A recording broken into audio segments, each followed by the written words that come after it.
el tema del estoicismo está como en auge en estos últimos tiempos, pero aquí tenemos un escritor del tema y entonces pues él quizás nos pueda decir qué le motivó a escribirlo, y tendría que ser de una forma con alguna diferencia, y sabemos que lo ha podido lograr porque es un filósofo de naturaleza profunda.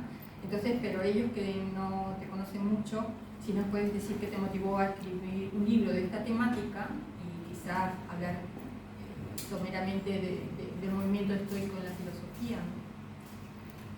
Pues, ¿qué motiva a una persona a hacer un trabajo así? Porque obviamente esto requiere un tiempo bellísimo, un tiempo que te llena la vida, que no es un sacrificio, tampoco es un negocio. Yo no vivo de escribir libros, ni muchísimo menos. De hecho, están donados los beneficios de la venta de estos libros, están donados a la institución. Pues quizás ese mismo amor que a lo largo de toda mi vida me ha movido a querer conocer, profundizar y a la vez transmitir la experiencia que ha supuesto la filosofía a lo largo de la historia, y fundamentalmente en las raíces de nuestras culturas. Y digo nuestras culturas porque el estudio comparado da una riqueza enorme. Pues ese mismo amor, esa misma ilusión por querer descubrir cosas y a la vez ver lo prácticas que son. Porque hay mucha gente que puede tal vez tener una idea de la filosofía como una especulación meramente intelectual, que no deja de tener valor, y que nos hace pues recrearnos en ideas, en pensamientos, en teorías. Sin embargo, cuando entra uno en contacto con estas filosofías antiguas, el mundo griego, el mundo romano en Occidente, se da cuenta de que la filosofía tiene un carácter muy práctico y profundo a la vez. Es decir, por un lado te sitúa ante la vida, te da un sentido y a la vez te da herramientas para trabajarte, herramientas para afrontar situaciones. Todo eso se lo puede uno guardar.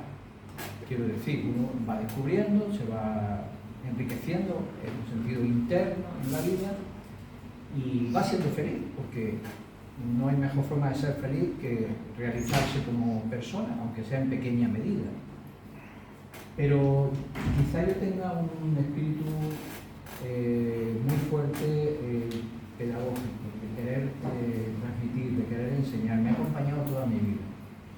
Y realmente en los últimos años que he empezado a escribir el libro de Platón, hay otros libros más, tú lo has mencionado. El libro de Platón es, creo, bastante pedagógico, pero me daba cuenta de que en general necesitamos herramientas más prácticas que sean capaces de establecer una escalera, ¿no? Como un puente entre ideas que vamos captando, percibiendo, que nos van emergiendo sobre el significado de las cosas, de la vida, del sentido de la justicia, del bien, de la belleza, de la bondad, y cada una de las situaciones que la vida nos presenta.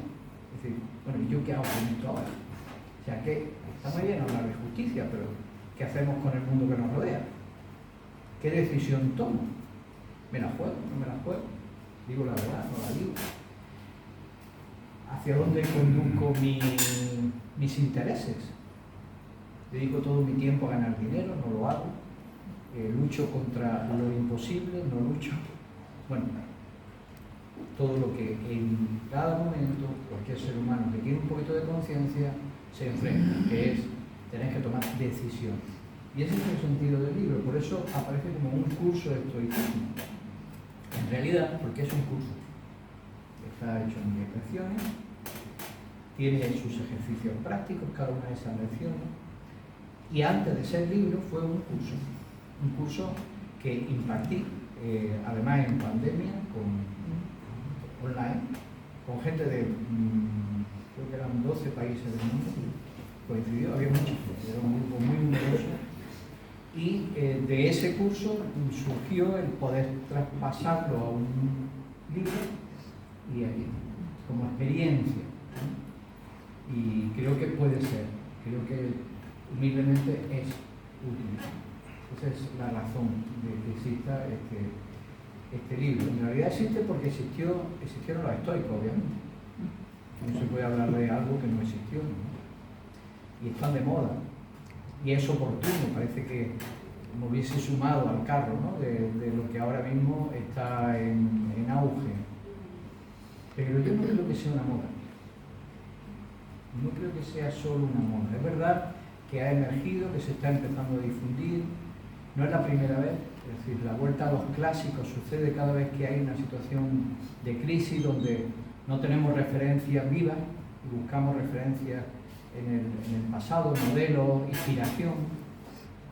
Pero quiero pensar que no es una moda y que ha venido para quedarse porque responde a una necesidad, a esa necesidad que tenemos por lo menos una parte de la humanidad, que es dignificar la vida. Y la hemos encontrado, como siempre, en la referencia del patrimonio de la humanidad, porque es una de las cosas que se nos olvida.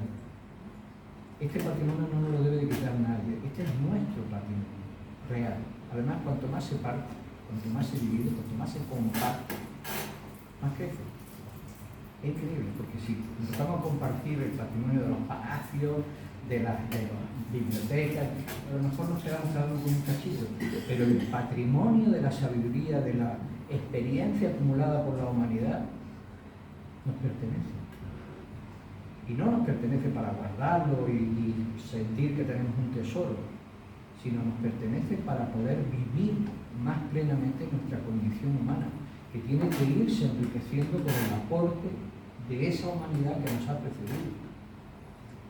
Tampoco para quedarnos nosotros y poder sentir que hemos tenido una vida plena, que ya es mucho, sino porque tenemos una deuda con el futuro, con las generaciones que han de venir. Necesitan poder ser depositarios también de este patrimonio, por el bien que puede hacer la humanidad. Y esa es demasiadas razones. Sobran razones cuando uno ama lo que hace. Sencillamente. El profesor Miguel Ángel. Entonces la característica o definición del movimiento estoico es esa naturaleza que explicaba en lo que es la motivación que le hizo escribir el libro. O sea, la definición del movimiento estoico como lo... ¿Quiénes fueron los estoicos?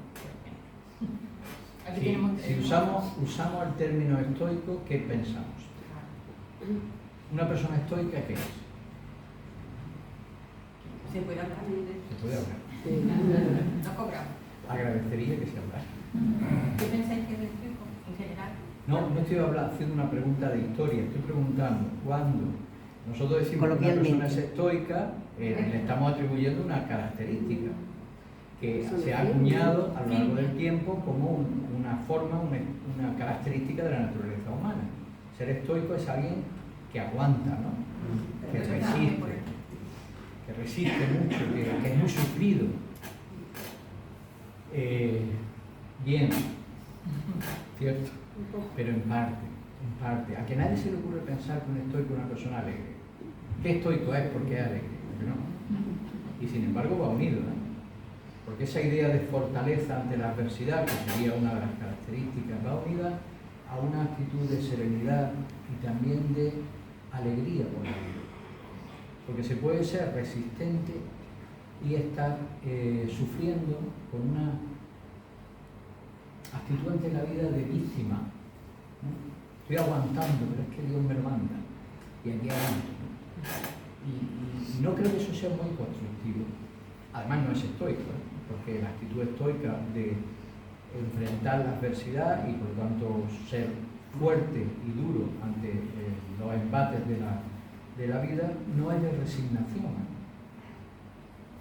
Eso es una equivocación enorme, porque lo que hace el estoico es cambiar esa adversidad por oportunidades. Los convierte en elementos para crecer, para superarse, para fortalecerse. ¿Y todo eso de dónde viene? ¿Por qué se ha acuñado esa idea? Realmente el estoicismo es una filosofía que se cataloga como filosofía moral, porque nos habla fundamentalmente de comportamiento, de cómo plantean que nos debemos de comportar ante las situaciones de la vida, que nació en Grecia, nació en el 300 y algo, de la mano de un filósofo, Zenón, que se reunía con sus seguidores, con sus discípulos, en la Stoa. La Stoa es el pórtico que daba acceso al ágora, uno de los pórticos. De hecho, no recuerdo ahora mismo el nombre, pero un pórtico muy bonito, tenía unas pinturas bellísimas, y le fueron efectivamente. Y de ahí pues se fue quedando con los que se reunían en la Stoa, los estoicos. De ahí se fue quedando con ese término. Este Zenón había bebido de diferentes escuelas, de diferentes corrientes. El estoicismo tiene un componente muy fuerte de la Academia de Platón, también elementos de Aristóteles. A lo largo del tiempo va a sufrir diferentes corrientes. Lo que pasa es que acaba cobrando, cuando se expande, cuando más relieve va a cobrar, que no es en Grecia, es en su desarrollo en Roma, cobra un carácter muy práctico por la necesidad que está viviendo en ese momento Roma, ¿no? Y de ahí que ese movimiento filosófico que fue el estoicismo acabe con esa característica de dar herramientas para afrontar la vida. Pero tiene una metafísica profunda, tiene una cosmovisión bellísima y es una filosofía bastante completa. También hay que decir que nosotros los occidentales tendemos a definir las cosas en oposición a lo que no son, ¿no? Y siempre en los movimientos y escuelas antiguas decimos, bueno, estos se diferencian de estos, en esto, esto y esto, y siempre estamos buscando lo que divide, lo que separa, lo que es y lo que no es. Pero en la antigüedad estaba todo muy mezclado. De hecho, hay filósofos que es difícil casi de clasificar. Colocamos a Cicerón, por ejemplo, como estoico, pero también era neoplatónico. Podemos decir que era neoplatónico. Y esto va a pasar con mucho. Y Marco Aurelio, emperador, era estoico, era platónico. ¿Qué era exactamente? Se consideraba estoico. Seguía la escuela estoica, pero no estaba reñido con las demás escuelas. De hecho, Marco Aurelio, no sé si lo saben, en su tiempo de reinado instauró escuelas públicas de filosofía. Y además 3 escuelas. La peripatética de Aristóteles, la neoplatónica de Platón y la estoica, con dinero del Estado. Algún valor encontraría todo eso. No sé si llegó a hacerlo con la Epicuria. No estoy muy seguro. Bueno, pero no es. El libro no va de la historia del estoicismo, ¿no? Aunque hay un recorrido. Porque además la biografía de estos personajes, de los filósofos, que lo fueron porque vivían filosóficamente, no porque dejaron obras escritas. Lo que pasa es que como dejaron obras escritas han pasado la historia. Pero no era filósofo el que escribía filosofía. Eso hay que aclararlo para entender el mundo antiguo. El filósofo era el que vivía acorde a una filosofía de vida y era coherente con esa filosofía de vida. Pues estos personajes, estudiar sus biografías es una experiencia de recoger modelos muy inspiradoras. En un mundo donde además los modelos no son precisamente lo mejor. Yo siempre recomiendo leer biografías de personajes que tengan algo que aportar, ¿no?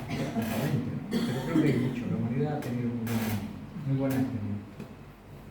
Bueno, le lanzo otra preguntita que va en la línea de lo original que pueda ser su presentación.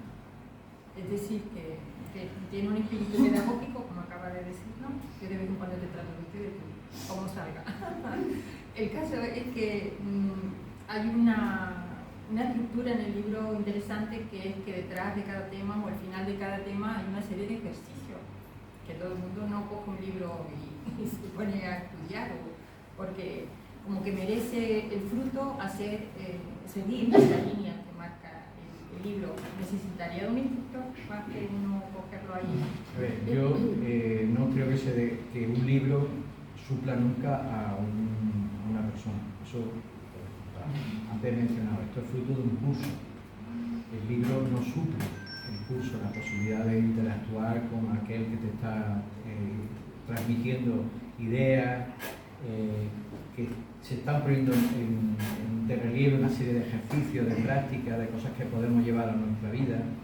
Este curso se hacía semanalmente, entonces estas prácticas que vienen aquí se hacían para llevar a casa, bueno, estábamos online, pero para poder ponerlas en práctica y contar la experiencia a la semana siguiente. En realidad esto se hacía con una serie de lecciones que yo grabé, que están en YouTube todas, con 30 vídeos, y luego teníamos una webinar en la que comentábamos la experiencia de los ejercicios más el vídeo siguiente que avanzaba el tema de la semana que empezaba, ¿no? Entonces los ejercicios tienen el valor de ponernos de forma concreta frente a cosas, porque a veces tendemos a divagar de manera que nos cuesta a nosotros mismos precisar y comprometernos con nosotros mismos. Y un ejercicio te pone ante una situación, lo puedes hacer o no, ¿quién te va a obligar? Nadie. Pero si de verdad lo sigues, te das cuenta de que lo que realmente transforma es la experiencia, la vivencia, el contacto, la relación que uno tiene a la hora de vivir algo con ese mundo interior y el enfoque con que lo vive. Es decir, ¿qué puedo yo extraer? Porque pensamos que la filosofía o aprender, que la sabiduría, entre comillas, es un proceso intelectual. Y no es cierto.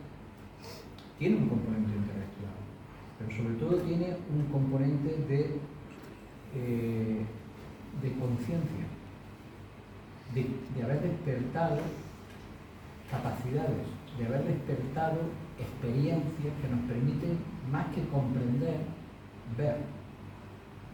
Hay un ejemplo que yo suelo poner en las clases, que es, imaginemos que todos nos encaminamos en una larga marcha en busca de un lugar secreto, pero que nos han revelado dónde está, donde emana la fuente de la sabiduría. Una cascada inmensa de sabiduría. Que además esas aguas de sabiduría tienen la capacidad de rejuvenecer, tienen la facultad de sanar, de curar. ¿Quién no iría en busca de esa fuente, verdad? Bien, vamos a eso. Y la fuente puede ser inmensa. ¿Pero a todos va a afectar por igual? ¿A todos va a beneficiar por igual? No. ¿De qué va a depender? De la capacidad que tenga cada uno de recoger agua. Habrá quien vaya con un dedal porque no ha desarrollado más sensibilidad interna, más capacidad para entender y captar, y con eso le va a beneficiar y le va a bastar. No hacía falta tan tremenda fuente, sí, tampoco podía coger mucho más. Pero habrá quien vaya con un cuenco enorme pero lo lleva boca abajo. Y tenía un cuenco enorme, tiene unas capacidades enormes, pero la actitud no era adecuada. Lo lleva boca abajo y no recoge nada. No sé si me explico, porque esto los filósofos antiguos, y lo remarco mucho en el otro libro de Platón, aquí también sale, insistían que la capacidad de conocer está más en las capacidades, no tanto intelectuales, sino las facultades interiores para comprender y ver y vivenciar e integrar en la vida, que el simple hecho racional de conocer o comprender una idea. ¿Cuántas veces no nos ha pasado que nos ponemos en contacto con algo, una enseñanza ancestral o moderna que nos impacta, y al cabo de 2 años volvemos a ella y nos habla todavía mucho más, nos dice cosas nuevas? ¿Qué ha pasado? Si la frase, bueno, que es una frase, es la misma. ¿Dónde está el oculto significado? En nosotros. Ha cambiado algo en nosotros. Ese es el proceso. Y ese proceso solo se puede dar en la medida en que hacemos de nuestra vida un ejercicio de honestidad, de integridad, un ejercicio de realización en todos los planos. Y ese es el sentido que tienen los ejercicios. Obviamente, ejercicios hay miles. También es verdad que la escuela estoica los tenía. Por ejemplo, el diario, las reformulaciones que hace Marco Aurelio. El libro de Marco Aurelio sobre meditaciones, no sé si lo conocen. ¿Lo conocen? ¿Han leído algunos de la meditación, el pensamiento de Marco Aurelio? Eso jamás fue pensado para ser escrito, o divulgado. Esos son ejercicios de reformulación que hacía en su especie de diario Marco Aurelio, ejercicio propio de los estoicos, no era el único, es decir, la escuela estoica tenía esa costumbre donde él reformula y hace reflexiones sobre situaciones de la vida y se está escribiendo a sí mismo. Son reflexiones propias para fortalecer sus convicciones y su actitud ante lo que vive. Y estamos hablando de un personaje que debió vivir situaciones muy duras, muy duras. Marco Aurelio, cuando coge el imperio, que no tenía ni muchísimo menos previsto que fuese así, porque fue una secuencia de circunstancias lo que le llevó a ser emperador, pero el imperio está que se deshace por un montón de fronteras, va a tener que dedicarse prácticamente a pacificar y continuamente en campaña. Y sin embargo, sus reflexiones, cuando las lees sabiendo eso, he aquí las reflexiones de un hombre sereno, sabio, que más allá de cualquier circunstancia ha sabido conectar con aquello que es común a todos, que es lo humano, porque nos sirve a todos, da igual qué circunstancia, qué situación social tengamos, nos es útil, porque está hablando del ser humano, más allá de sus características. Y la pregunta que era. Yo le veía que se iba o que profundizaba. No. La línea de metódica o esquemática de ejercicios detrás de los temas para un poco que... Antes que hemos hablado bien una palabra que me guste, que es lo de la moda, ¿no? Pues está de moda, es verdad. Ahora hay muy buenos escritores que trabajan los temas proponiendo ejercicios, proponiendo cosas. Yo creo que en ese sentido se ha ganado mucho de tratar de llevar la teoría, pero no lo están haciendo muchos autores. Yo no lo he hecho con esa intención, porque Platón no está en esos ejercicios, sino porque efectivamente forman parte de un curso y eran ejercicios de los cuales salían experiencias muy interesantes, porque los ejercicios, para quien no haya leído el libro, son muy variados, son muy variopintos. Nos ponen en situaciones algunas muy bonitas, nos proponen cosas muy interesantes. No avanzo más. Están a trabajar, Y la otra pregunta sobre la idea de que tiene cierta o una clara originalidad la presentación del estoicismo en este libro es el tema tercero sobre el universo y la vida, que parece que la generalidad de los autores toca el estoicismo de una forma un poco como más de práctica o de terrenal o material. Concreta. Sí, a ver, esto me lo ha comentado mucha gente. Dentro de este movimiento moderno de rescate de clásicos, fundamentalmente de los estoicos, el movimiento estoico actual muy potente en el mundo. Hay quienes lo llaman estoicismo moderno. Bueno, hay muchos escritores y libros muy buenos. De hecho, cualquier librería ahora mismo que se visite se van a encontrar, aparte de las reediciones inmortales de Séneca, de Marco Aurelio, de Epícteto, los fundamentales, ¿no? Libros muy, muy interesantes que abordan temas relacionados con el estoicismo y lo hacen desde la perspectiva estoica, ¿no? Y lo que me ha comentado alguna gente es que echaban de menos, que no es así en el 100%, pero no es lo que más se destaca, echaban de menos el que se abordara la filosofía estoica de una forma global, es decir, entrando en profundidad sobre el sentido de la existencia que le daban los estoicos.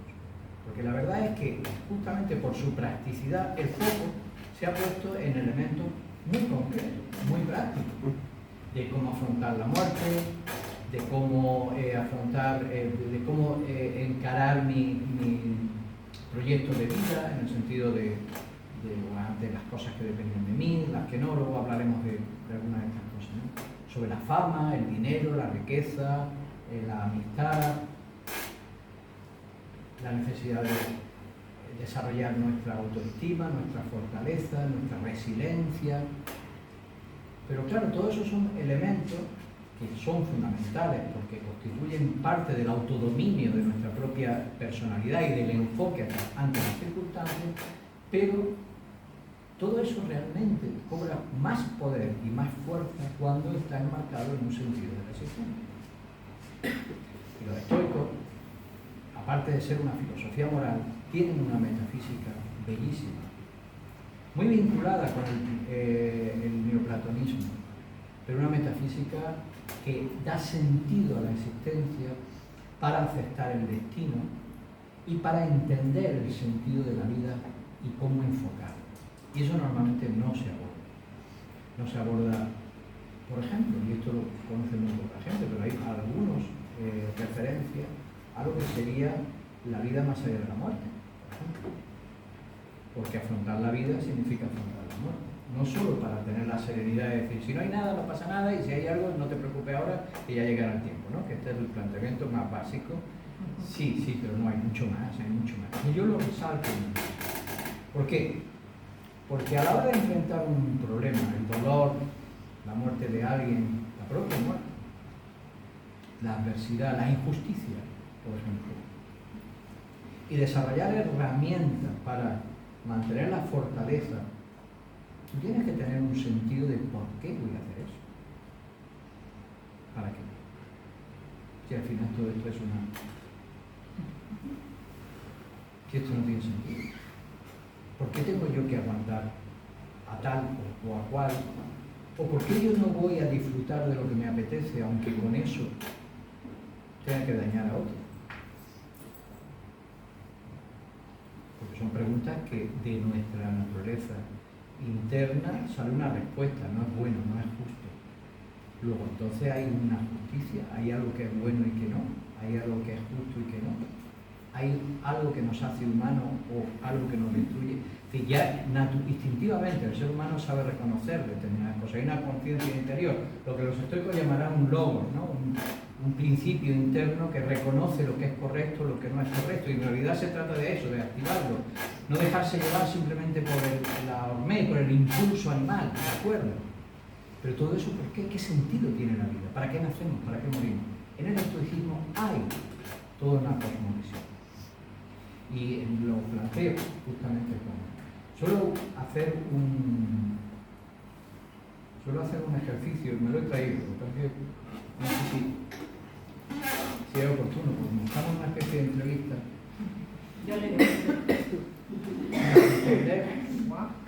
para entender el sentido, ¿qué sentido le daban al universo? ¿Cuál es la razón de ser del universo?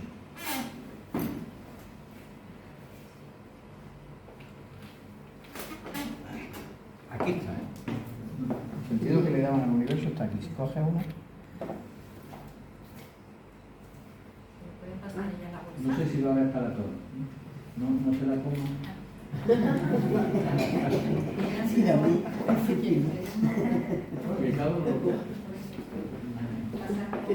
Dentro está, metafóricamente hablando, dentro está el sentido que le daban al universo y el sentido que le daban a la vida. Lo que tienen en su mano, tengo más, ¿eh? Siempre viajo con unas cuantas.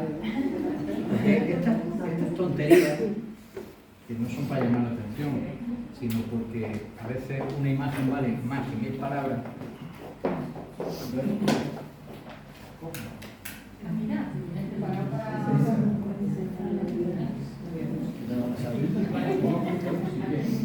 Se la pueden quedar, ¿eh?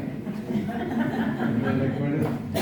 Si a alguien le falta, es una aparente tontería, pero en el misterio que encierra una simple nuez está perfectamente definido el sentido que le daban a la existencia los clásicos antiguos, pero además está expresado dentro de la formulación de la filosofía estoica. Para ellos, el universo y el ser humano como expresión de ese universo, porque no era algo ajeno, extraño, aparte, sino parte de ese mismo universo. El universo es como una semilla que guarda todo un potencial que ha de ser desarrollado y que debe desplegarse. El universo está en proceso de manifestación de toda la perfección y el potencial que guarda.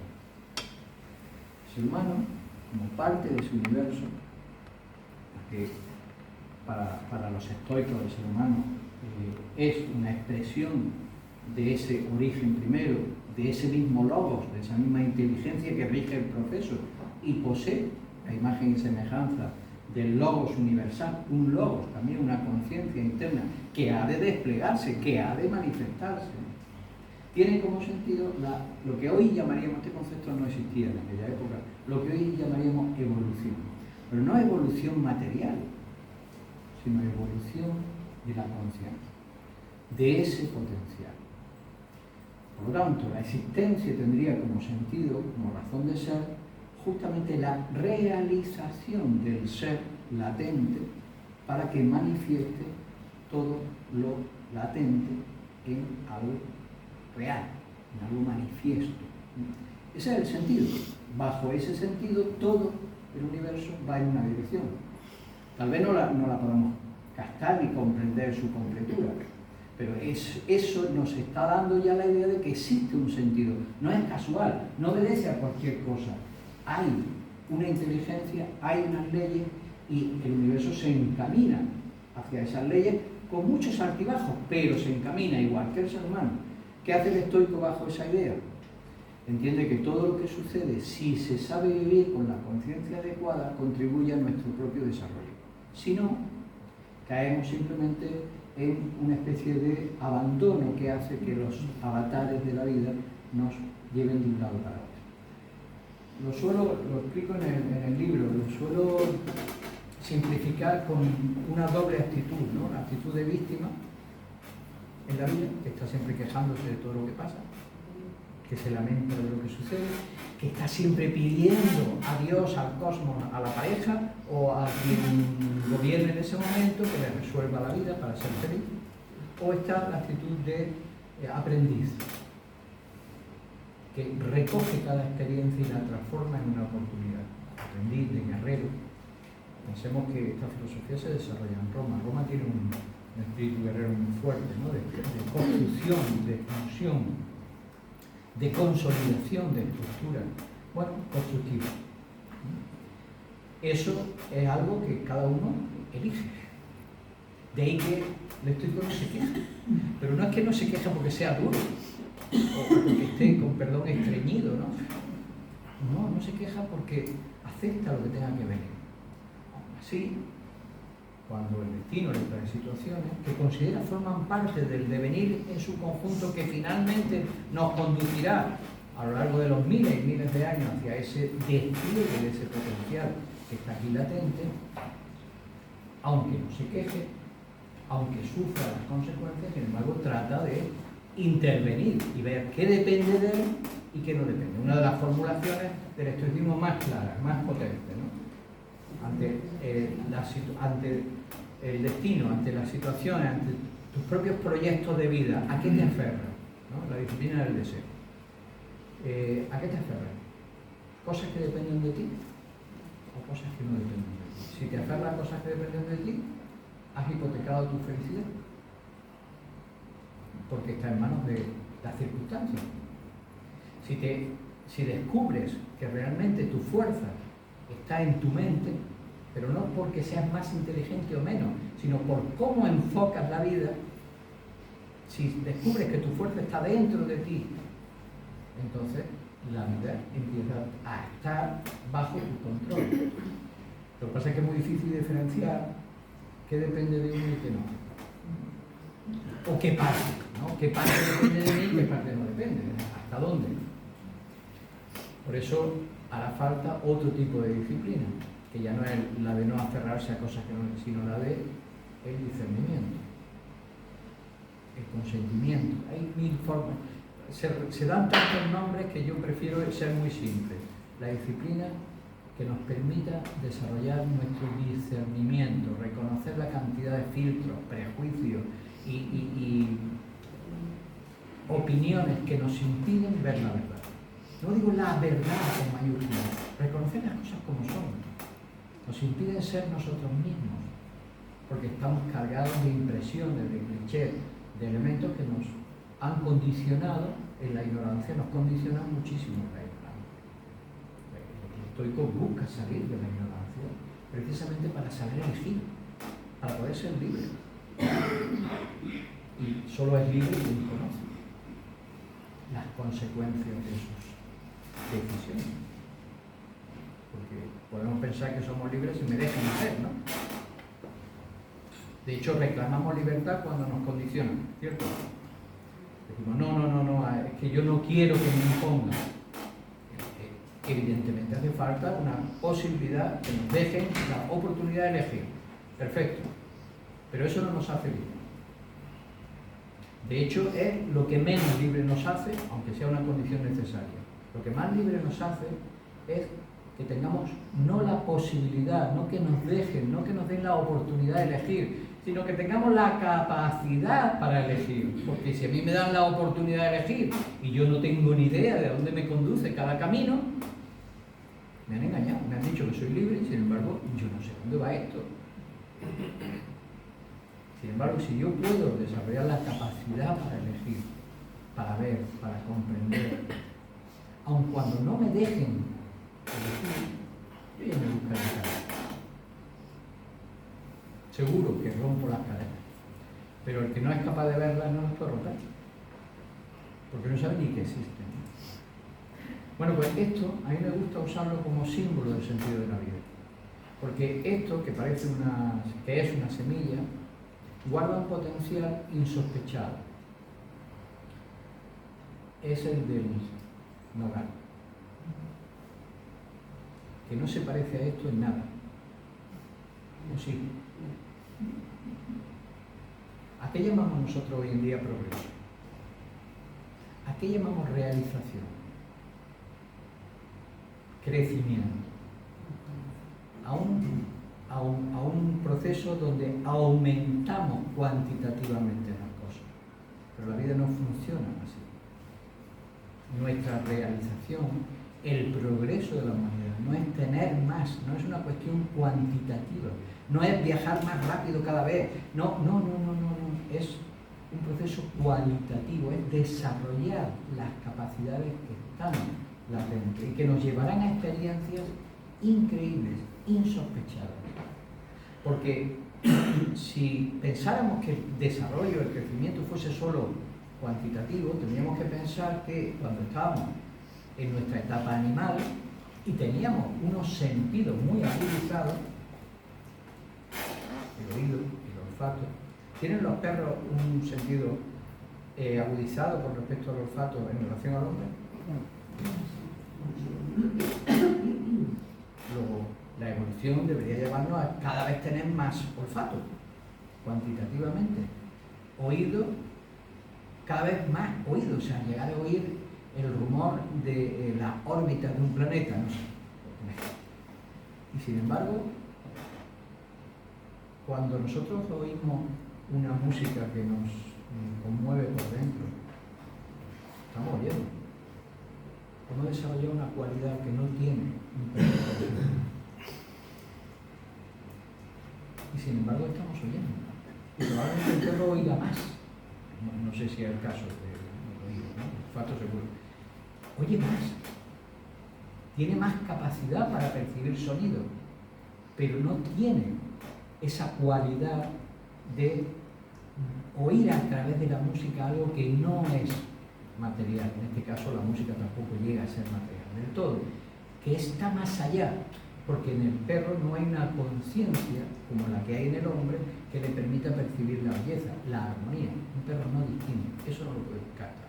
El ser humano, ¿entienden a lo que me refiero? Si no es una cuestión por qué cualidades insospechadas no habrá en el ser humano todavía que se tendrán que desplegar en la conciencia conforme se vaya produciendo la evolución. Que, insisto, no es biológica únicamente, sino que es un proceso de desarrollo de la conciencia, como vemos en el caso que estoy hablando de un animal y un ser humano. Esto es vivir la vida como un aprendiz, ver el potencial que todavía tenemos que desarrollar y trabajar para hacerlo, disfrutar haciéndolo. Y todavía hay más, y suelo insistir en esto. Aquí no solo hay un nogal, hay un bosque de nogales. Porque los estoicos tienen una característica magnífica que no siempre se trata a la hora de recordarlos, que es la idea del compromiso que todo ser humano tiene que tener con el bien común. con el entender que todos somos parte de una gran familia. La idea de fraternidad universal, que hoy en día todo el mundo esgrime, la acuñaron ellos. Bueno, la idea no, la idea podemos pensar que forma parte de la humanidad, pero ese término de fraternidad, de familia, de toda la humanidad, más allá de las diferencias, ser parte de una misma familia y sentirnos comprometidos, no solo por el desarrollo de mis capacidades, sino por el bien común, es una característica estoica. Por eso vamos a ver que casi todos los elementos destacados de esta corriente estuvieron muy comprometidos con sus ciudades, en el empeño de hacer la ciudad mejor, de hacerla más justa. Bueno, sabemos cómo acabaron muchos de ellos, por decir lo que pensaban y por realmente ser honestos y señalar pues, aquellas cosas que eran injustas, ¿no? Porque muchos estaban mezclados en la vida política.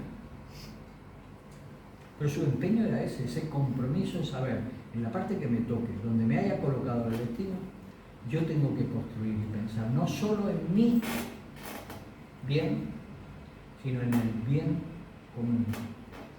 Y paradójicamente, y siguiendo también con las enseñanzas platónicas, cuando uno trabaja por el bien común, también desarrolla, cuando uno se olvida de sí, que la primera premisa era ocúpate de ti, es decir, de lo que de ti depende, pero cuando uno se olvida de sí para abrazar, además del propio desarrollo, el de la comunidad, empieza a desarrollar un estado, un nivel de conciencia que le permite vivenciar cosas que eran también insospechadas. Y puesto que estamos poniendo ejemplos de sentido común muy básicos, pero no por eso potentes o creo que por lo menos clarificadores, es el ejemplo de la orquesta, de una sinfonía o un solista.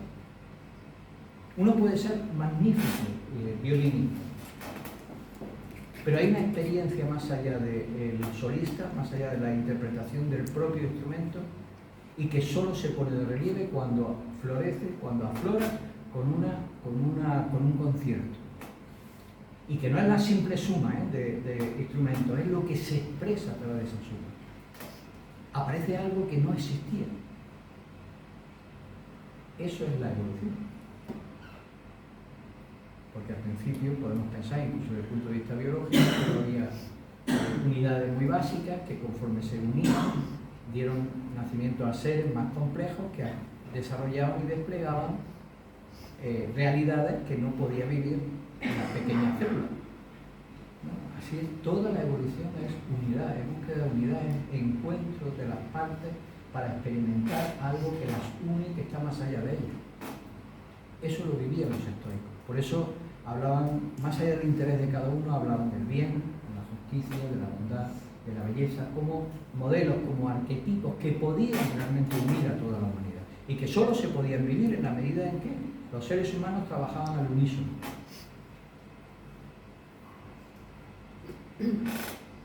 No sé si sale todo.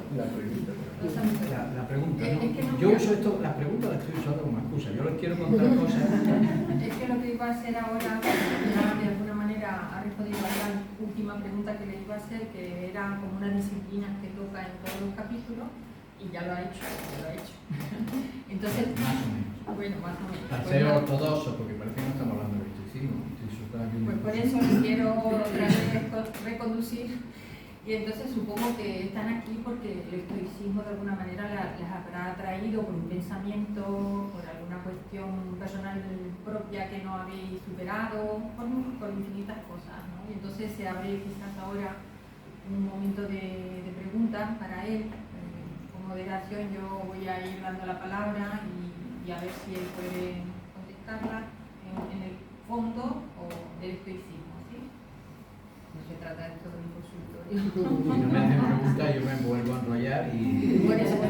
Vamos a ayudarle un poquito con la pregunta, ¿no? A ver, ¿alguna idea que les ha llamado la atención del estoicismo? ¿Alguna frase, algún filósofo que les haya llamado la atención? ¿Han leído alguna vez algo de Séneca? Más le vale, ¿eh? Es más cercano que tiene Séneca. Hay una recomendación que yo sé que en el mundo, en el tiempo que corre, tristemente pasará desapercibido. Pero eso ha sido a lo largo de miles de años, bueno, de los 2000 años de nuestra historia occidental ortodoxa, la historia de Occidente es muy antigua, obviamente, pero desde que existe el mundo clásico, y llamamos mundo clásico las raíces greco-latinas, siempre ha sido muy recomendable leer a los clásicos. Y quien no los ha leído piensa que debe de ser algo muy abstruso, porque claro, es tan antiguo. Yo la experiencia que tengo es que es más fácil entender a Séneca que a la mayoría de los escritores actuales. A Epícteto o a Marco Aurelio que a la mayoría, si las traducciones son buenas. Eso también hay que decirlo, ¿no?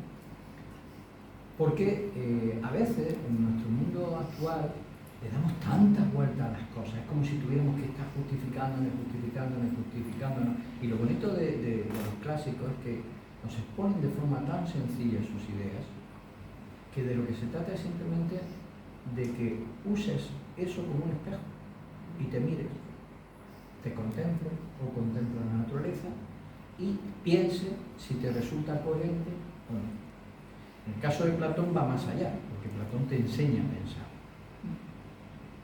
Leer a Platón, que es un poco más complejo, porque no es frases. En los estoicos casi todo lo que ha quedado son justamente semillas, condensaciones, ¿no?, de ideas, ese éxito popular, que son ideas sencillas, no por eso carentes de profundidad. Platón nos enseña a pensar, porque nos elabora un proceso para que veamos cómo tenemos que cuestionarnos y plantearnos lo que pensamos, si está bien construido, es decir, esto sobre qué se basa, por qué yo digo esto. Y a la hora de nosotros reflexionar sobre cualquier cosa, pues ir viendo los elementos que pueden construir nuestra propia reflexión. Pero está viendo más recomendable. No digo que no se lean los autores modernos, sino no estaríamos. Las cosas hay que reformularlas, está muy bien, tienen que volver a cobrar vida. No porque he escrito yo, ya están los clásicos, no hace falta. Pero hay que volver a los clásicos porque hay una fuente inagotable de inspiración. Y es lo más recomendable para todo el mundo, y no digamos para los jóvenes. O sea, alguien que se haya recibido una formación clásica, como diría, creo que es Julián. De hecho, está al principio del libro. No me preguntan, pues yo me pregunto. No nos dejan preguntar. No, pues ya. ¿Hay alguien que quiere preguntar? ¿Que le va a hacer la mano para ellos también? Yo le quería, Sí. bueno, basando en lo que acaba de decir ahora mismo de Platón, y que hablaba pensando a lo largo de la charla. Entonces, el objetivo de la filosofía sería enseñarnos a pensar bien para vivir mejor.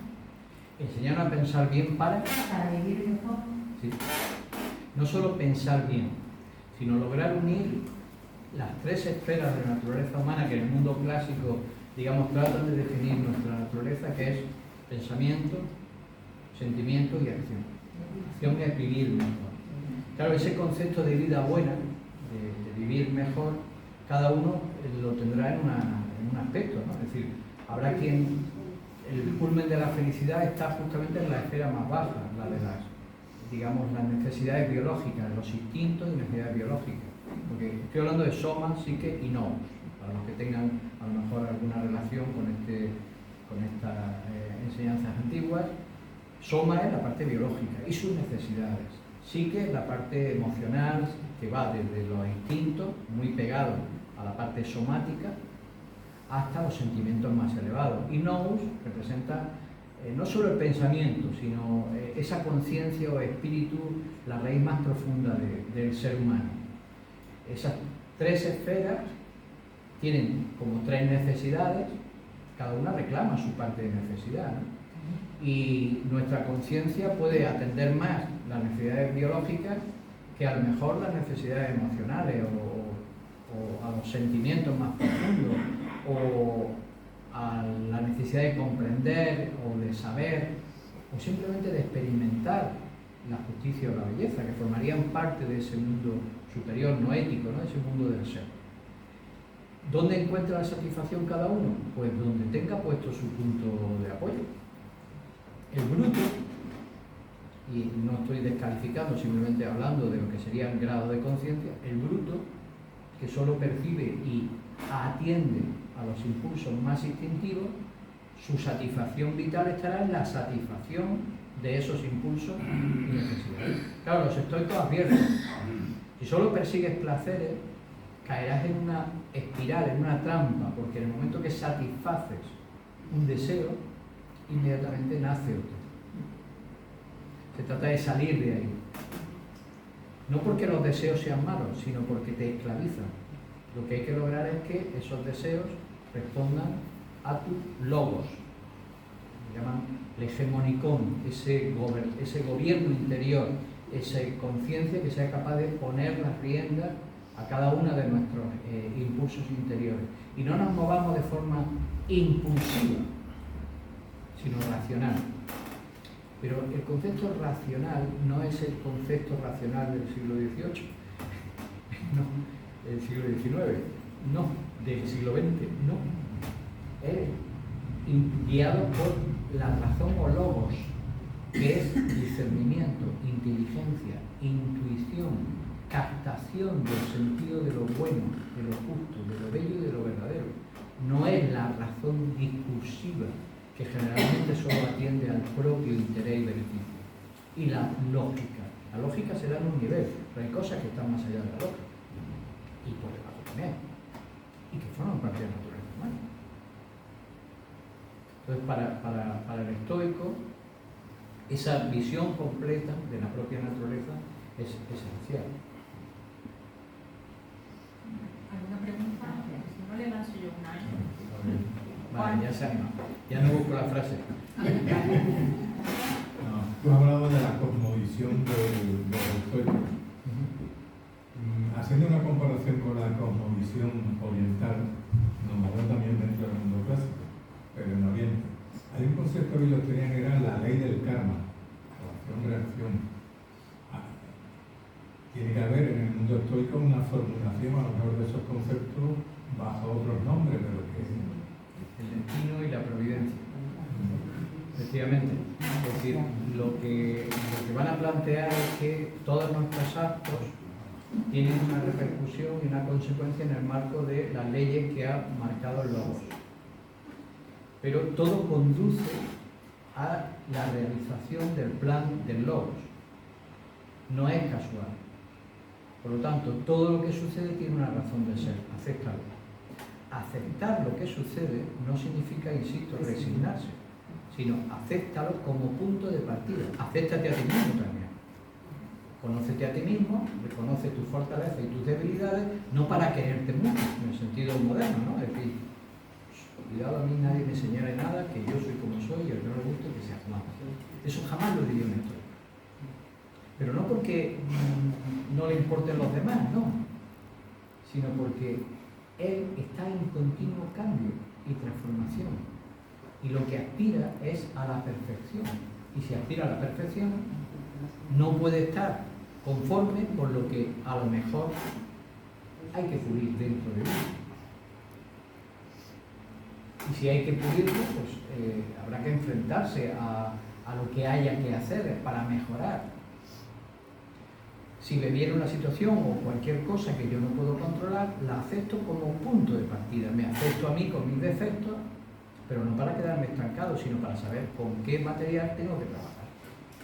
Ya sabiendo dónde estoy, puedo trazar una ruta para llegar a donde quiero llegar. ¿Que me equivoco? Que la ruta está mal trazada, que incluso me he equivocado de destino, de a donde creía que debería llegar, pues rectifico. Porque no hay problema en equivocarse. ¿Veis que es una aceptación de todo en aras del propio desarrollo y crecimiento? Si me equivoco, tengo la maravillosa oportunidad de aprender, porque no se aprende si uno no se mueve. No se aprende de ahí. Y yo, para no equivocarme, para no tener miedo, este es uno de los problemas con los que mucha gente no da un paso en su vida, es el miedo a equivocarse, miedo al fracaso, No existe el fracaso está dentro, si tú lo aceptas. Existen los errores, existen las situaciones que acaban mal, vale, pues aprende, rectifica, corrige y adelante. Lo que hace siempre es levantarse, aceptando que existe la caída. Esa es la actitud estoica. Uno se cae, pues se levanta. Se llora un rato, vale, algo de humano tenemos que tener, vale, pero te levantas, porque ¿qué vas a hacer? ¿Qué sentido tiene? ¿Para qué sirve? Salvo que uno esté llorando un rato. ¿Habéis visto lo que hacen los niños? ¿Por qué lloran los niños? Los niños lloran si hay alguien que lo ve. Pero si no lo ven, no lloran. No, ya, en un caso muy grave sí, pero normalmente el niño se cae y mira, y si hay, se pone a llorar. Y si no, no, va corriendo.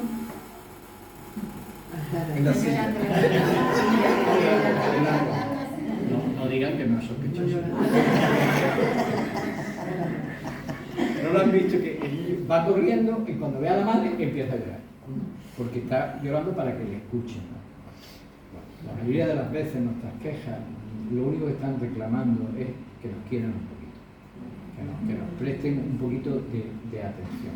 En la medida en que se madura, es decir, que el proceso que plantea el estoicismo, como las filosofías clásicas, es un proceso de maduración, donde uno tome las riendas. No es que uno no necesite ser querido. ¿Quién no necesita afecto? Pero empieza a desarrollar una capacidad de estar bien con uno mismo, de necesitar menos a los demás. Ahora la relación con los demás es una relación en la que se comparte, se entrega y se da, y se disfruta dando, no tanto donde se mendiga. Ese es un cambio esencial, es un cambio esencial, porque cuando una persona va mendigando, porque tiene carencias, todos tenemos carencias, pero las mendiga, jamás sale de esas carencias, lo que acaba generando una dependencia. Sin embargo, si tú buscas el suplir esas carencias con el desarrollo de tus fortalezas internas, tendrás verdadera autonomía. Esa autonomía no es desprecio de los demás, es precisamente capacidad para poder establecer verdaderos vínculos, como eslabones que se enlazan. Se comparte y se construye juntos, pero ya no hay dependencia. Tristemente, y digo tristemente porque lo estoy observando, no lo sé, ojalá me equivoque, pero me da la impresión que un mal encauce de todas las corrientes de autorrealización, de autosuperación, que son extraordinarias, al carecer del elemento que pone el énfasis en la necesidad de la convivencia, del bien común, del vincularnos con los demás, forjan personas tremendamente egocéntricas, egoístas y, lo que es más triste, faltos de afectividad. Esa ataraxia de la que hablan los clásicos, ¿no? de estar por encima de las afecciones emocionales, se confunden. La ataraxia no es falta o ausencia de sentimientos, es capacidad para poder navegar a través de ellos y desarrollar lo mejor que nos pueden ofrecer. Pero cuando solo se piensa o se aspira a la propia realización, uno acaba haciendo un muro en relación a los demás, porque los demás molestan, porque los demás no son capaces de seguir nuestro paso, porque el mundo es injusto, y se va haciendo un caparazón que hace que lo que hay dentro no salga. Porque dentro no solo hay unas capacidades que giran en torno a nuestro propio desarrollo, sino unas capacidades que solo se despliegan cuando nos vinculamos a los demás. Solo a través del amor, y esto es real, solo a través del amor con mayúsculas, no el amor como afectividad psicológica. Hablo del vínculo de unión, de la búsqueda del bien de los demás. Se despliega un potencial que hasta que no sale uno de la propia cáscara y se vincula a algo que le trasciende, no lo va a conocer, no lo va a comprender. Y me temo que demasiada autorrealización haga que uno se olvide de la realización del mundo o de la búsqueda del bien. Todos hemos oído, para mejorar el mundo primero hay que mejorarse a sí mismo. Y es verdad, porque si no hay un cambio interno en el ser humano, el mundo no va a cambiar. ¿Estamos de acuerdo ustedes? Sí, pero no hay que preocuparse en mejorar el mundo cuando nos hayamos realizado nosotros, sino mientras nos realizamos. No sea que cuando nos vayamos a ocupar del mundo, no quede mundo y no quede posibilidad en nosotros de encontrar los vínculos con los demás seres humanos. Porque el egocentrismo es muy peligroso. El egocentrismo divide, separa, fragmenta y, curiosamente, eso es contrario a la vida. La vida hemos dicho que es unión, vínculo, unidad. La pregunta por él.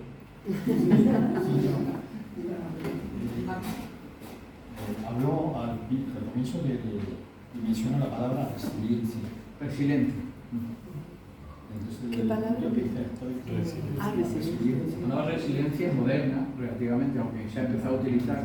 ¿Saben cuándo se empezó a utilizar la palabra resiliencia? Resiliencia, fundamentalmente, a partir de los atentados de las Torres Gemelas. Se empezó a usar mucho, que es la capacidad de recomponerse tras un duro golpe, ¿no? Luego tiene muchas interpretaciones, sobre todo en el proceso, qué significa, cómo se logra, etcétera, etcétera. Pero en definitiva es esa capacidad que tiene el ser humano de restaurarse, reconstruirse, como lo tiene la vida. La vida es una lección, la vida biológica, es una lección continua de resiliencia, cómo se abre paso, a pesar de todo. ¿Han visto cuando se abandona una carretera y no se asfalta en periodos largos? Últimamente está pasando. ¿Cómo empiezan a salir brotes en cualquier grieta? Increíble. Se abre paso por todos lados. Si uno conecta con la fuente de la vida interna, se abre paso en cualquier situación. Esa fuente de la vida interna es el poder de regeneración con mayúsculas en el ser humano, de renacer, de recrearse, es conectar con la fuente de la unidad que antes hablaba. La fuente de la vida es, como decía, amor. Y he querido dejar esto, no lo he soltado, no he hablado así, porque a veces este término está tan mal entendido, suena tan ñoño, tan manoseado, que se interpreta muy mal. Pero el amor, Platón hablaba de que la fuerza que mantiene cohesionado todo el cosmos es la fuerza de la unión, la fuerza del amor, el eros, con mayúsculas, no el eros pequeñito, eros el mayor.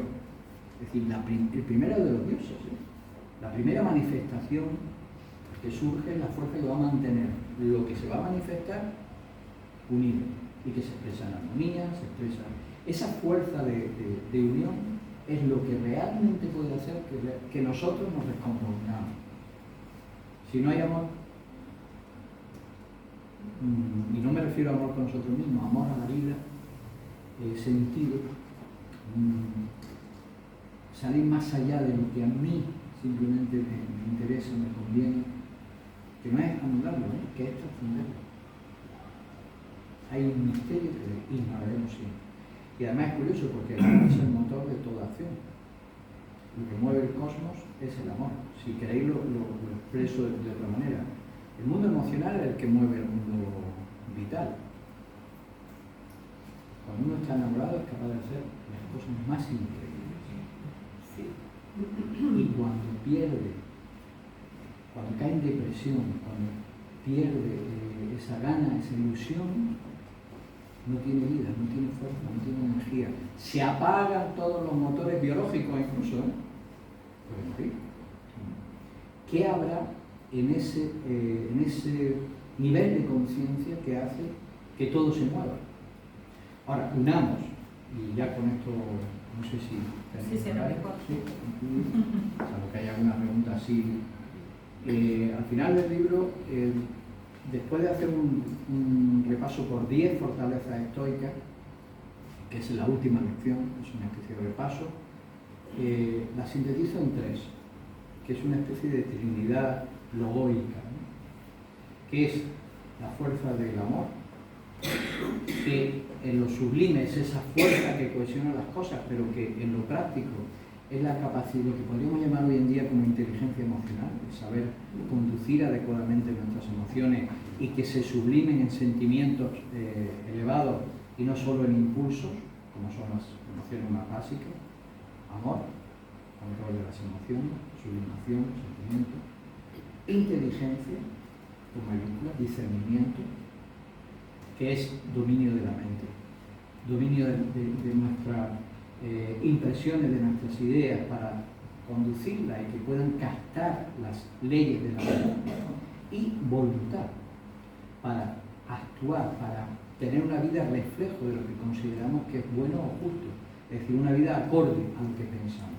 Voluntad, amor e inteligencia son la fórmula equilibrada, porque se necesitan los tres elementos para llevar una vida completa. Así no está expresado en ningún texto estoico, como yo lo estoy explicando.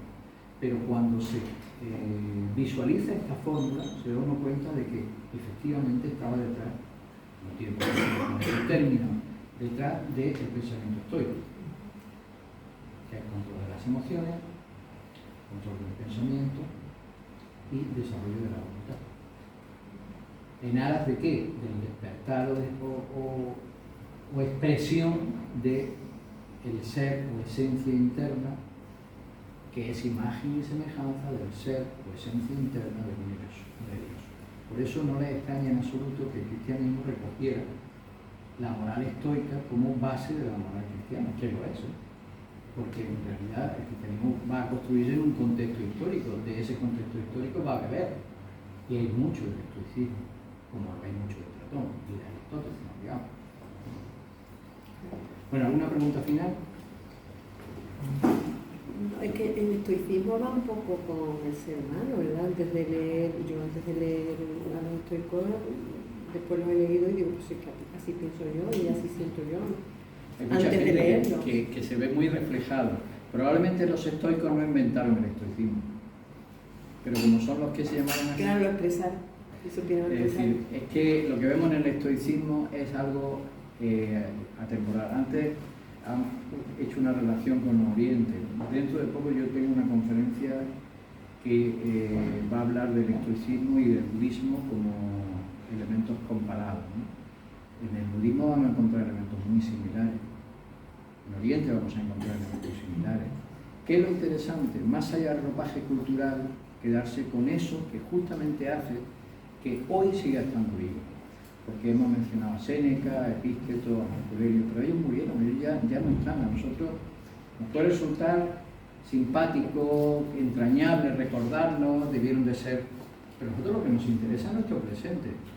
Por eso que nos interesa nuestro presente, como puente, como punto de partida para nuestro propio futuro y el futuro de la humanidad, es que buscamos en el pasado. Buscamos porque no queremos ser ciegos, no queremos estar sin memoria. Queremos construir sobre las bases de la experiencia que ya se ha producido. Y eso es algo que, por eso hablaba del patrimonio, es algo que debería de revalorizarse en la educación. Pero con independencia de que lo hagan o no las instituciones públicas, porque siempre pensamos que tienen que ser las instituciones públicas las que provoquen los cambios en la humanidad. Nunca ha sido así. Nunca ha sido así. Nunca es nunca, ¿eh? Es decir, los cambios en la humanidad se han producido en núcleos que en principio son proscritos.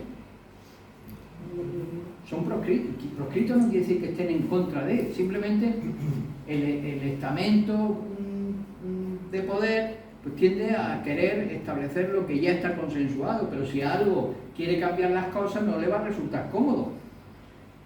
Y por eso los filósofos fueron tan perseguidos en todas las épocas históricas, porque siempre plantearon, decir, un momento, reflexionemos, parémonos.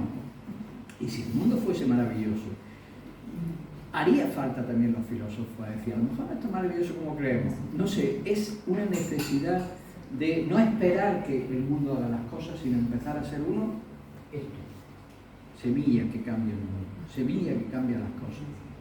Porque uno, otro, sembrando pequeñas semillas, tenemos un bosque en el mundo entero. Pero casi todo el mundo está esperando que venga el cambio de fuera. Y hay que ser, como diría, ya no recuerdo bien, hay tantas frases parecidas, el cambio que quieres ver en el mundo. Hay que ser el cambio que quieres ver en el mundo. Hay que ser el modelo que realmente sueña y aspira. Aunque nunca llegue a completarlo, no importa. Pero la aventura de vivir queriendo y desarrollando aquello que te parece que es bueno y justo, aquello que te llena y que hace que se manifieste lo mejor de ti, es la mejor de las vidas que podemos vivir. Eso no está un poco con lo que acabas de comentar, un poco en contraposición con la idea que has invocado antes sobre cómo resolver situaciones las que dependen de ti y lo que no depende de ti. Ese es el gran dilema. ¿Qué depende y qué no? Porque el planteamiento no es estático, es dinámico. Para los estoicos como para las culturas orientales todo está en transformación. Vale, yo encuentro una situación que no depende de mí. Por ejemplo, una injusticia y encima la sufro. Porque el gobernante de turno, si queréis nos salimos del presente, nos vamos a la Edad Media, imaginaros el señor feudal y está cometiendo una injusticia y bueno, va a justiciar a alguien injustamente que además es mi padre o es un hermano. Pongamos situaciones extremas. Vale, ¿y yo que voy a cambiar ese presente? ¿Yo puedo hacer algo en esa situación? Puedes colaborar. ¿Puedo colaborar con él? ¿Con la injusticia? No en contra de. Puedo ponerme en contra y morir, porque en el momento que me señale un poco me matan. Pero ¿dónde van a poner el énfasis los estoicos? En que por encima de todo siempre está la propia dignidad, porque la muerte no importa, que ese es el gran cambio. El gran cambio está en que para nosotros el valor esencial por encima de todas las cosas es mantener la vida, lo cual es una estupidez. Y digo que es una estupidez porque nos hemos aferrado a algo que seguro que no se va a cumplir. Porque a lo mejor usted o yo nunca seremos astronautas, pero morir seguro. Es decir, es que aferrarse a algo como valor esencial, eso no quiere decir que no tenga valor. Porque, por ejemplo, una de las cosas que para los estoicos era considerado contra la naturaleza era el suicidio. Es decir, buscar una vía de escape. Que no significa por eso que cuando Séneca se corta las venas esté buscando una vía de escape. Séneca se corta las venas porque es condenado a muerte y se le permite quitarse él mismo la vida. Era una, digamos, deferencia para ciertos personajes. ¿Qué hacemos? Si tenemos como valor principal la vida física, la vida biológica, y no entendemos la vida como un vehículo para algo más, la vida biológica como algo más, pues es lo que decía, la cosmovisión es muy importante. Nuestro mundo actual se fundamenta sobre la idea, la vida no tiene sentido, es decir, tiene un sentido biológico, es decir, esta suma de causa-efecto de la evolución del planeta y del cosmos ha llevado a esta complejidad, pero es casual, no había un plan, eso es lo que nos plantea. Y encima, cuando muramos no hay más. Y de ahí nos extraña que aumente la delincuencia, que aumente, ¿qué normas morales va a haber? Sino el miedo a la cárcel. ¿Y cuando la cárcel ya no le tengamos miedo? ¿Qué censor interno va a decirnos qué es lo que debemos hacer o no? ¿Por qué voy yo a tener que aguantarme sin 2 millones de euros cuando él se los tiene? Yo se los quito. ¿Por qué? Y si le pego un tiro, pues de todas maneras se va a morir. Parece que estoy diciendo barbaridades, pero es que todas esas barbaridades están sustentadas sobre la idea de que no existe la verdad, no existe el bien, no existe la justicia, no existe nada porque todo es relativo y todo depende y cada uno tiene el derecho a pensar lo que quiera. Y es cierto que tenemos el derecho a pensar lo que queramos, pero eso no significa que no estemos equivocados. Yo puedo pensar lo que me dé la gana sobre lo que me hace bien o no a la hora de comer, pero hay unas leyes que si yo me como algo que es perjudicial para mi cuerpo, me voy a morir.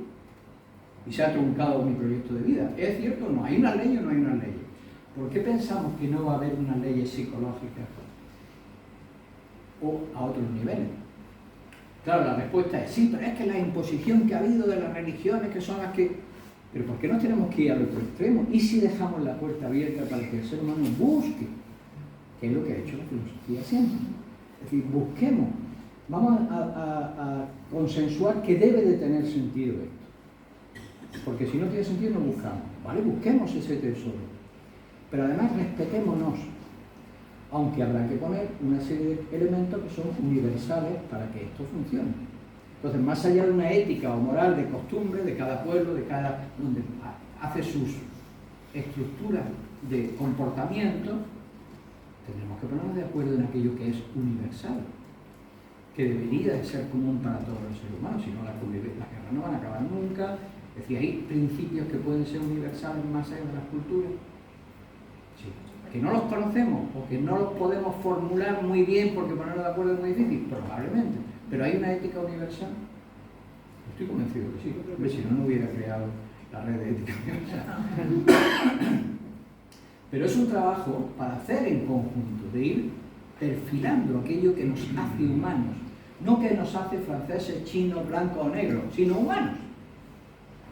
Y en la medida en que vayamos buscando ese punto de unión, de confluencia, seguro que vamos a construir algo mejor.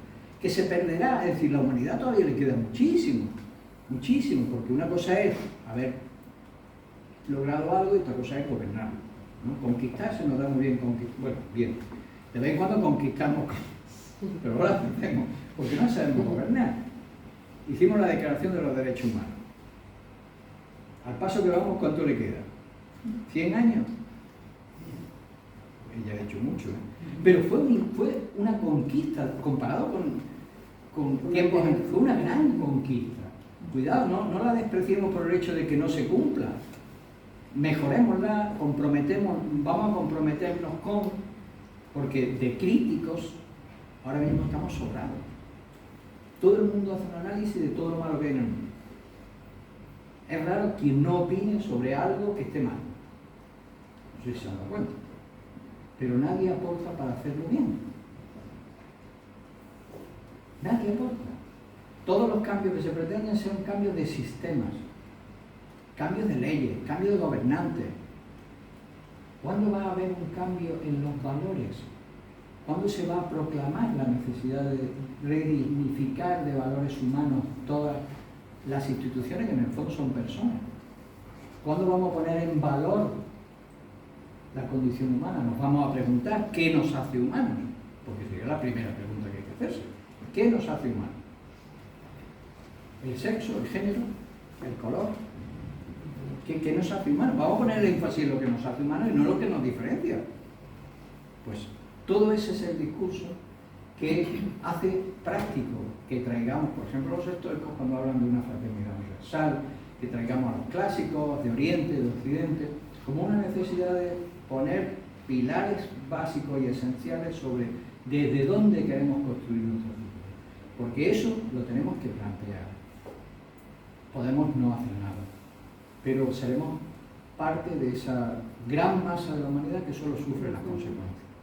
Hay otra parte que no quiero pensar que ninguno estemos involucrados en ella, que es los que destruyen, es decir, los que medran de la putrefacción y de la debilidad de los demás para sacar partido. Pero algunos tendremos que construir, algunos tendremos que ir con estas semillas y plantándolas, y sabemos que el 90% se va a morir, no va a crecer, vale, pero algunos tendremos, bueno, esa es la actitud estoica, es una actitud que mira al frente, que asume la adversidad, pero para cambiarla. Entonces, ¿qué depende de mí y qué no? Cuando yo llego a una conclusión, no es para quedarme quieto, sino para saber qué punto de partida tengo. Porque si yo me pregunto qué depende de mí y qué no, sin tener claro dónde voy, no me sirve. Famosa frase de Séneca. No hay viento favorable para quien no sabe dónde va. Y es cierto, que lo primero que tenés claro es dónde quiero ir. ¿Dónde quiero ir? En cuanto a ideas claras sobre cuáles consideramos que son los objetivos que debería tener realmente la humanidad, y yo personalmente, cuáles son mis objetivos. Y ahora veré qué depende de mí o qué no para llegar a ese objetivo. Hay tantas cosas que podríamos enfrentarnos, como el Quijote, ¿no? Y pegarnos tortas, porque son injusticias, pero si yo me marco un camino, ¿de cuáles me ocupo? De las que me impidan ir hacia ese camino. Las que me impidan llegar allí, pues de esas me ocuparé. Porque claro, si no, acabo loco. Es decir, tantas cosas a mi alrededor. No, yo tengo trazado un destino, me lo he trazado. Trato de captarlo, trato de darle un sentido a mi vida. Y ahora, ¿qué me lo impide? Bueno, tendré que lidiar con eso, tendré que repensar, pensar si me estoy enfocando mal. Pero ya tengo claro un punto, una meta. A partir de ahí, toda la formulación estoica tiene sentido.